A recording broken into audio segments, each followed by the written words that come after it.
કેમ છો વિદ્યાર્થી મિત્રો? ઈ અભ્યાસુ ધ લર્નિંગ એપમાં આપ સૌનું હાર્દિક સ્વાગત છે. આપણે આંકડાશાસ્ત્રની અંદર મધ્યવર્તી સ્થિતિના માપો ચેપ્ટર શીખી રહ્યા છે. એમાં પણ મધ્યસ્થના જે ખૂટી આવતી દાખલા છે એ આપણે જોઈ રહ્યા છીએ. તો આજના વિડિયોમાં પણ આપણે મધ્યસ્થના જે ખૂટી આવતી દાખલા છે, જે મોસ્ટ એમ્પી દાખલા છે એ આપણે આજે શીખવાના છે. તો ધ્યાન આપજો. આપણને જે દાખલો આપેલો છે એ થોડો અલગ પ્રકારનો આપેલો છે, એટલે તમારે આમાં ખાસ ધ્યાન આપવાનું રહેશે. પહેલા આપણે રકમ વાંચી સંગારી કે આપણે રકમમાં આપણને કઈ માહિતી આપેલી છે એ પછી આપણે દાખલા શરૂઆત કરીએ. નીચેના આવૃત્તિ વિતરણનો મધ્યસ્થ 146.75 હોય, એનો મતલબ કે આપણને જવાબ આપેલો છે 146.75. કોણ જવાબ? મધ્યસ્થનો જવાબ. તો તેમની ખૂટતી આવૃત્તિ આપણે શોધવાની છે. તો આપણી પાસે અહીં બે પ્રશ્ન ચિહ્ન આપેલા છે, એટલે આપણે બે ખૂટતી આવૃત્તિ લાવવાની છે. તો આપણે બે ખૂટતી આવૃત્તિ લાવીશું. આપણને વર્ગ અને આવૃત્તિ આપેલી છે. ચાલો તો પહેલા આપણે વર્ગ લખી દઈએ, જે પ્રમાણે આપણને આપેલા છે. તો વર્ગ લખી દઈએ. વર્ગ લખો તે પણ ચાલે, લંબાઈ મીમી લખો તે પણ ચાલે. 118 થી 126, 118 થી 126, 27 થી 135,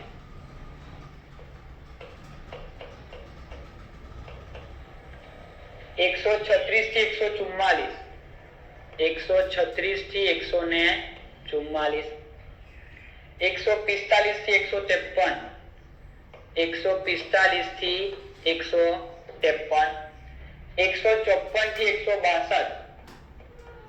154 થી 162, 154 થી 162, 163 થી 171, 172 થી 180, 172 થી 180. ઓકે, તો આપણે વર્ગ આપેલા છે. છેલ્લા કુલ આપ્યા છે 40. તો કુલ 40 નો મતલબ શું થાય કે આપણને આવૃત્તિનો સરવાળો છેલ્લે 40 આપેલો છે. તો એ પણ આપણને કામ લાગશે. આપણને આપ્યા છે n બરાબર 40. આવૃત્તિનો આપણને સરવાળો આપેલો છે. એ બે આપણને ખૂટતી આવૃત્તિ આપેલી છે. તો આપણે ધારી લેવાની. તો આપણે એક કામ કરીએ, લખી દઈએ બાજુમાં કે ધારો કે પ્રથમ ખૂટતી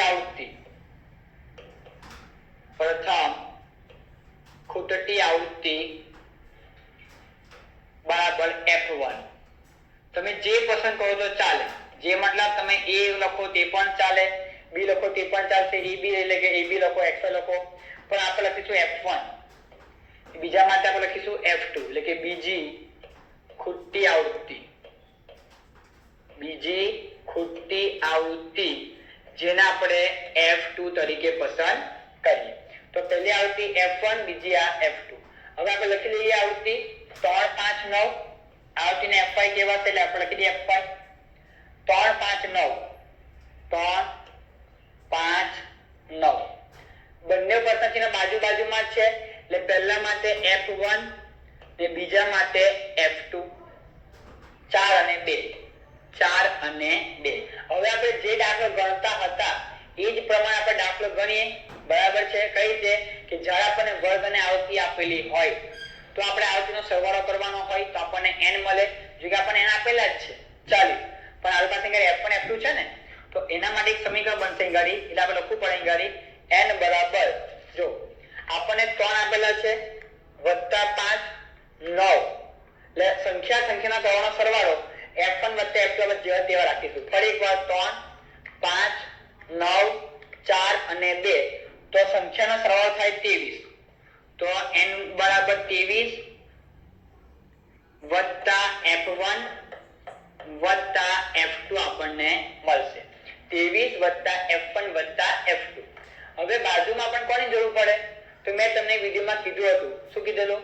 કે જ્યારે આપણને આવૃત્તિ આપેલી હોય, આપણે મધ્યસ્થ દાખલા ગણતા હોય તો આપણે CFI બનાવવા પડે. તો આવૃત્તિ પરથી આપણે CFI બનાવવાના, સંચય આવૃત્તિ. તો પહેલી આવૃત્તિ જે આપેલી હોય એ આપણે જેવી છે તેવી લખી દેવાની. તો 3 જેવા છે તેવા. હવે આ 3 માં પ્લસ કરવાના 5.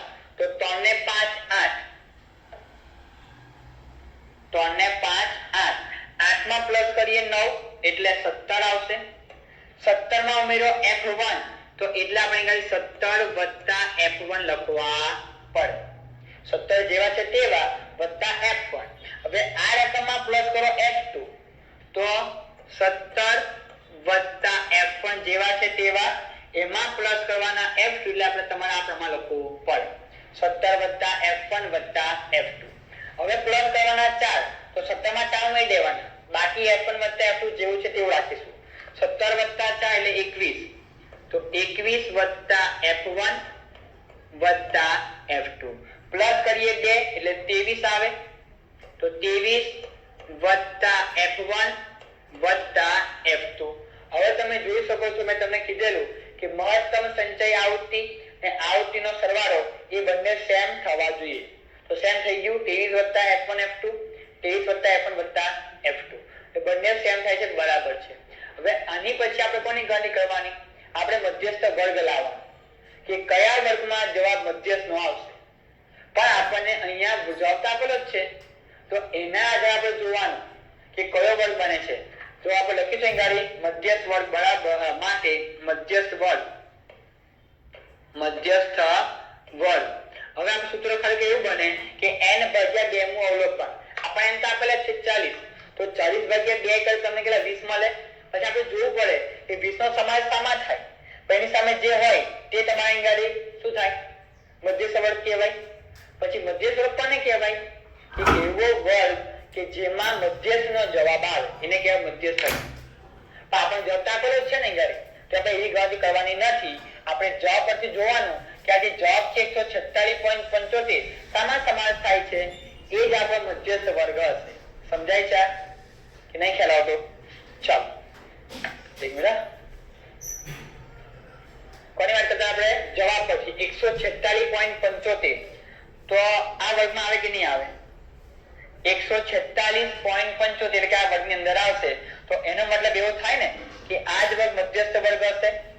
તો જવાબ તમારો એ આવી કારણ કે પહેલા આપણે મધ્યસ્થ વર્ગની ગણતરી કરીએ પછી આપણે મધ્યસ્થની ગણતરી કરીએ જે જવાબ આવે એ આપણામાં સમાવેલો હોય ચેક કરે છે આપણે તો આપણે જવાબ પરથી આપણે ગણતરી કરવાની છે.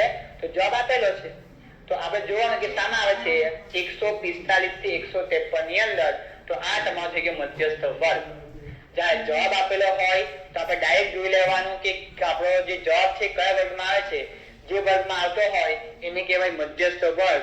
તો 145 થી 153 145 થી 153 એટલે આપણે જ્યારે વર્ગ લખીએ તરત ચેક કરવાનું કે નિવારક છે કે અનિવારક છે. તો આપણે જોવા જઈએ તો આ કેવું છે અનિવારક છે.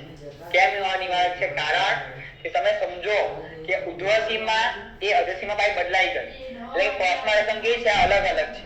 તો અલગ અલગ હોય તો અનિવારક કહીએ આપણે કારણ કે જે ઉર્ધ્વસીમા હોય અધસીમા બનવી જોઈએ ઉર્ધ્વસીમા અધસીમા થવી જોઈએ એને આપણે નિવારક કહીએ. પણ આ કેવું અલગ અલગ છે આ કહેવાય અનિવારક. ને પરીક્ષામાં આવો દાખલો પૂછાવાની સંભાવના વધારે છે. કાળજી તમારે રાખવાની.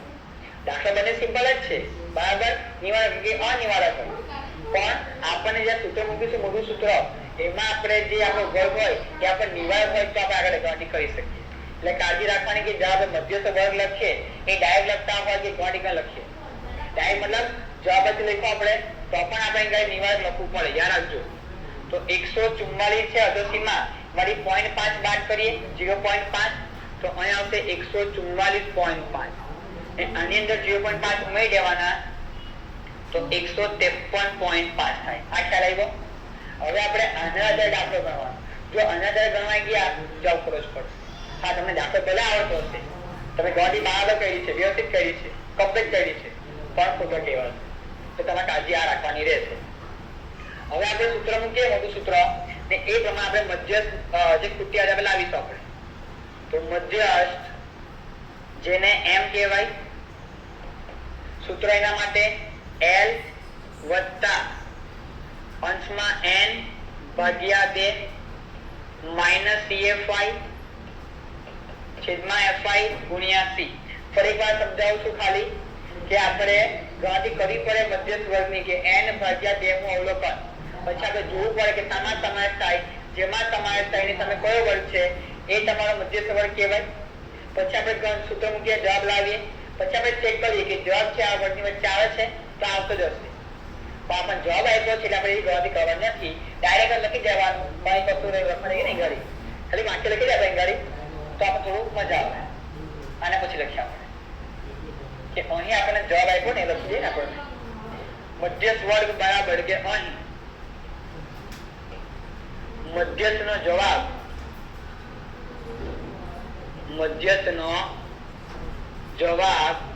કેટલા આપેલો છે 146.75 146.75 આપેલ છે. માટે એટલે કે બરાબર બનશે સામા સમાસ થાય છે 145 થી 153.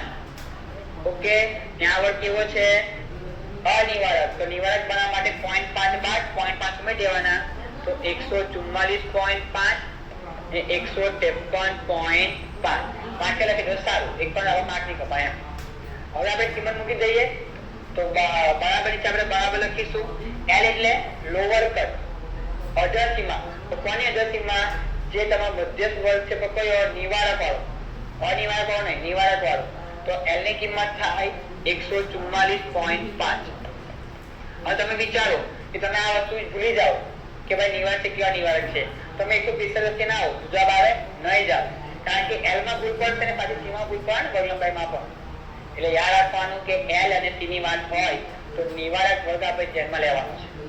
હવે n ની કિંમત આપણને ખ્યાલ છે 40 આપણને આપેલા હતા કુલ સરવાળો, તો n ની જગ્યાએ આપણે 40 લખી શકીએ. યસ, તો n ની જગ્યા પર લખી દઈએ આપણે 40 ભાગ્યા 2. CFI કયા લેવાના છે? તો જે આપણો વર્ગ આવે છે તો એની ઉપરનો જે વર્ગ હોય એને આપણે સંચાવતી લેવાની, બરાબર ને? વર્ગની ઉપર જે આવે સંચાવતી પેલી 17, તો આપણે 17 ને બાદ કરીશું. આવૃત્તિ કઈ લેવાની? જે વર્ગ છે એની બાજુમાં જે આવૃત્તિ હોય છે, તો બાજુમાં છે F1, તો આપણે F5 ની જગ્યા પર F1 લેવાનું. જો આ F5 એટલે આવૃત્તિ છે, તમે ખાલી આ લખો તે પણ ચાલશે, ને આ છે F1 ખુટ્ટી આવૃત્તિ ગુણ્યા C એટલે વર્ગ લંબાઈ. કઈ વર્ગ લંબાઈ લેવાની? જે નિવારક છે એ આપણે લેવાની.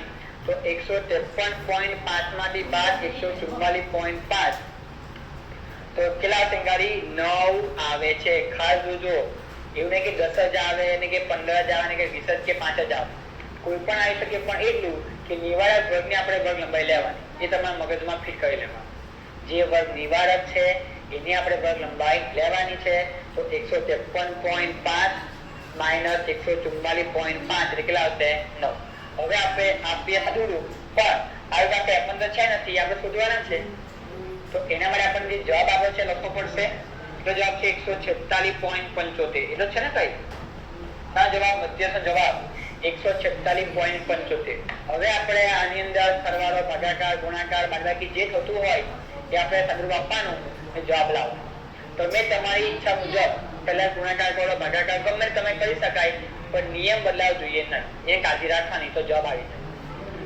તો સૌથી પહેલા આપણે કામ કરીએ. જો આ 144.5 ને આ આખું પદ, આ બે ગેપ છે 1 અને 2, તો વચ્ચે કો સંબંધ સરવાળો સંબંધ છે, બરાબર?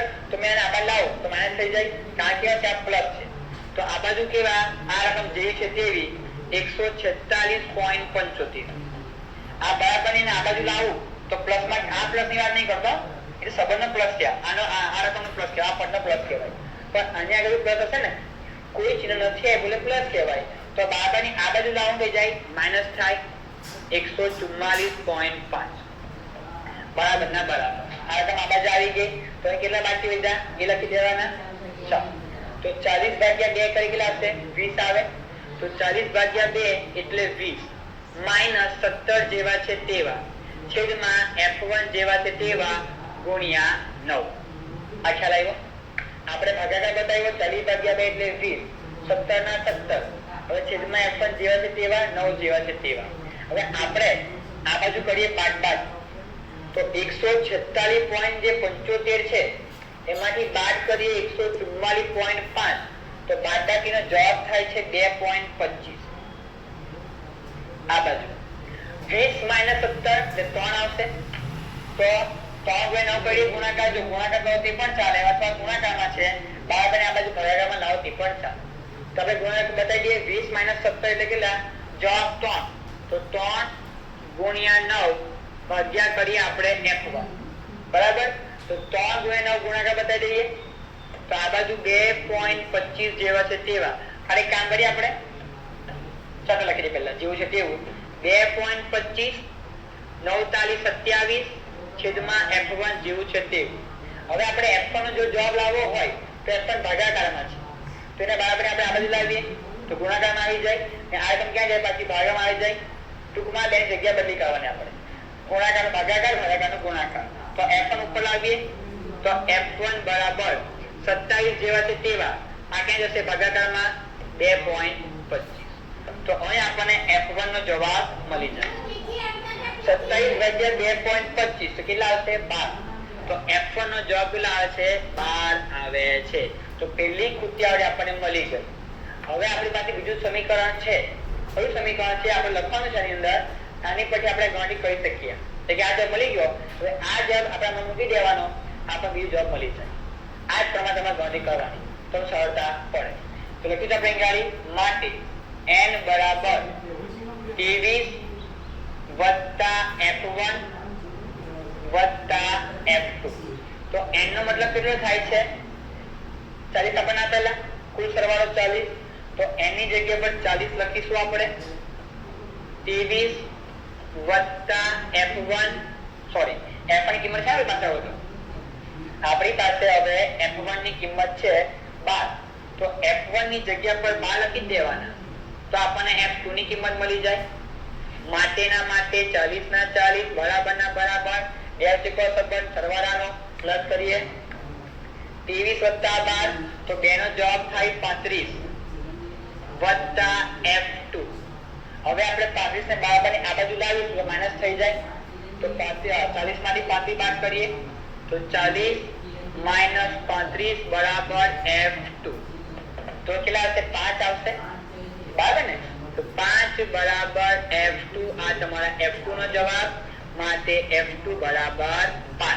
તો તમને બીજી પણ કૃતિ આવતી મળી ગઈ. પહેલી કૃતિ આવતી 12 બીજી કૃતિ આવી કેટલી 5.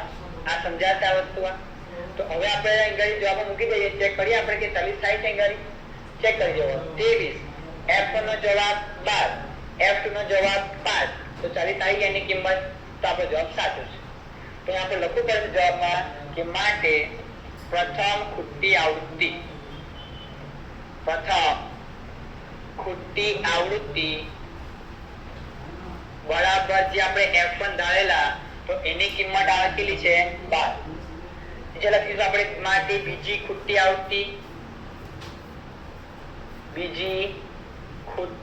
આવૃત્તિ બરાબર f2 ને જવાબ આવશે ગાડી 5. તો અહીં આપણો દાખલો પૂરો થાય છે પણ તમે દાખલો પહેલા શીખી લેજો કમ્પ્લીટ. કારણ કે દાખલામાં આ દાખલો થોડો સહેલો કહેવાય પણ કદાચ એવું બને કે દાખલો તમને કદાચ એવું માનો કદાચ કે તમારા જવાબ આની અંદર આવતો હશે કદાચ તો તમારી નીચે f2 આવશે કે પાછળ કેટલા છે કે તમારે f1 પણ આવશે. તો એવા દાખલામાં તમારે સમીકરણ બનાવવા પડશે. સમીકરણ 1 સમીકરણ 2 એના આધારે આપણે દાખલો ગણવો પડશે. સમજાય છે. તો એવા દાખલા આપણે જોઈશું આપણે જ્યારે રિવિઝન કરીશું ત્યારે. પણ હાલમાં કોન્સેપ્ટ ખાલી ક્લિયર કરી લો તમે. ઓકે. તો આશા રાખીએ તમે દાખલા આવડી ગયા હશે આની અંદર બરાબર પ્રેક્ટિસ કરવાની. આ દાખલા બીજા હશે જોઈ લેવાના. કોઈ દાખલા તમને અઘરું થોડું લાગશે કે જેમાં તમને આ વર્ગ આપ્યો હશે તો આવતી છેદમાં f2 આવે ગાડી f1 પાસે કાઉન્સમાં આવી જાય એટલે કે એક જ અંદર f1 f2 બંને આવી જશે. તો એમાં આપણને f1 f2 બંને મળશે તો આપણે સમીકરણ બનાવવું પડશે. એ કિંમત આપણે આમાં મૂકવાની એમ તેમ બધું આવશે. તો એવા દાખલા આપણે રિવિઝન કરીશું ત્યારે અથવા જે પેપર સોલ્યુશન હશે એમાં આપણે જોઈશું. ટેન્શન લેવાની જરૂર નથી પણ પ્રેક્ટિસ કરતા રહેજો. જેટલું જાતે વિચારશો જેટલું જાતે કરશો એટલું તમને વધારે આવશે. એટલું વધારે તમને આવવાનું છે. સિમ્પલ જ છે બરાબર. તો આશા રાખીએ તમને આવી ગયો છે. હવે આપણે પછી મળીશું નવા વિડીયોમાં. Thank you.